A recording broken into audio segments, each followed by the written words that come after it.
pertemuan kali ini, saya akan melakukan pengamatan pada sistem pencernaan manusia. Pencernaan manusia dimulai dari mulut, lalu turun ke kerongkongan, setelah itu turun ke lambung, lalu menuju ke usus halus, setelah itu menuju ke usus besar, lalu menuju rektum, dan terakhir menuju anus. Di sini saya akan menjelaskan bagaimana proses pencernaan pada tubuh manusia. Pertama, sistem pencernaan manusia itu dimulai dari mulut. Ketika makanan masuk ke mulut, gigi akan mengunyah makanan tersebut, lalu air liur di dalam mulut yang mengandung enzim amilase akan memecah makanan tersebut dan mengubahnya menjadi karbohidrat. Lalu selanjutnya, setelah itu makanan akan masuk ke dalam kerongkongan. Nah, jadi di sini teman-teman, di sini itu terbagi menjadi dua katup. Ada katup yang menuju ke tenggorokan dan ada katup yang menuju ke kerongkongan. Nah, kalau tenggorokan itu fungsinya untuk bernapas, teman-teman. Jadi ketika makanan masuk, katup yang menuju tenggorokan itu akan ditutup. Sedangkan ketika kita bernapas, katup yang menuju kerongkongan itu akan ditutup. Nah, ketika kita makan, jadi makanannya akan masuk ke dalam kerongkongan, lalu katup tenggorokan akan tertutup. Ini masuknya ke sini. Nah, di dalam kerongkongan itu terdapat gerakan peristaltik atau gerakan yang mendorong makanan dari kerongkongan masuk ke dalam lambung.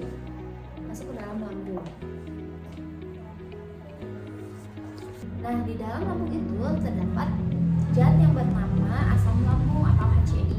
Juga terdapat enzim yang bernama enzim pepsin. Nah, kedua enzim tersebut berfungsi untuk mengubah zat makanan menjadi protein. Nah, setelah dari lambung itu, makanan akan masuk ke dalam usus duodenum atau usus 12 jari, yaitu di sebelah sini. Ini adalah usus duodenum.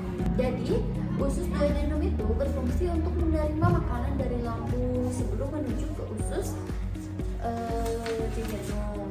Nah, usus jejunum ini berfungsi sebagai tempat penyerapan sebagian besar zat-zat makanan seperti protein, karbohidrat, lemak, vitamin, dan mineral.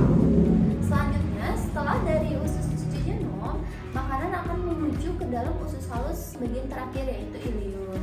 Nah, ileum ini adalah tempat penyerapan zat sisa terakhir pada makanan seperti air, garam mineral, ataupun vitamin B12. Selanjutnya, setelah melewati 3 bagian usus halus tersebut, makanan akan menuju ke dalam usus besar. Nah, usus besar itu berfungsi sebagai tempat penyerapan air dan garam mineral. Selain itu, usus besar juga berfungsi sebagai tempat penyimpanan makanan sementara. Di dalam usus besar itu, makanan akan dibantu proses pembusukan sehingga makanan akan berubah bentuk menjadi feses. Nah, setelah makanan menjadi feses di dalam usus besar, makanan akan turun ke dalam organ yang bernama rektum. Setelah itu, makanan akan keluar melalui anus. Selain organ-organ yang telah saya sebutkan, ada juga beberapa organ pendukung yang mendukung proses pencernaan makanan pada manusia. Di antaranya ada hati, pankreas, dan empedu. Organ hati ini berfungsi untuk menghasilkan empedu yang nantinya akan disimpan di dalam kantung empedu. Fungsinya yaitu untuk membantu mengemulsi lemak. Selain itu, ada juga organ kantung empedu, yaitu fungsinya untuk menyimpan dan mengonsentrasikan cairan empedu. Lalu, organ pendukung yang terakhir yaitu ada pankreas yang fungsinya untuk menghasilkan enzim pencernaan seperti enzim amilase, tripsin, dan lipase. Enzim amilase berfungsi untuk memecah karbohidrat kompleks seperti amilum menjadi gula sederhana seperti maltosa atau glukosa agar mudah diserap oleh tubuh. Lalu enzim tripsin yaitu fungsinya untuk memecah protein menjadi asam amino. Dan yang terakhir yaitu enzim lipase berfungsi untuk memecah lemak menjadi asam lemak atau gliserol. Sekian penjelasan dari saya mengenai sistem pencernaan manusia. Wassalamualaikum warahmatullahi wabarakatuh.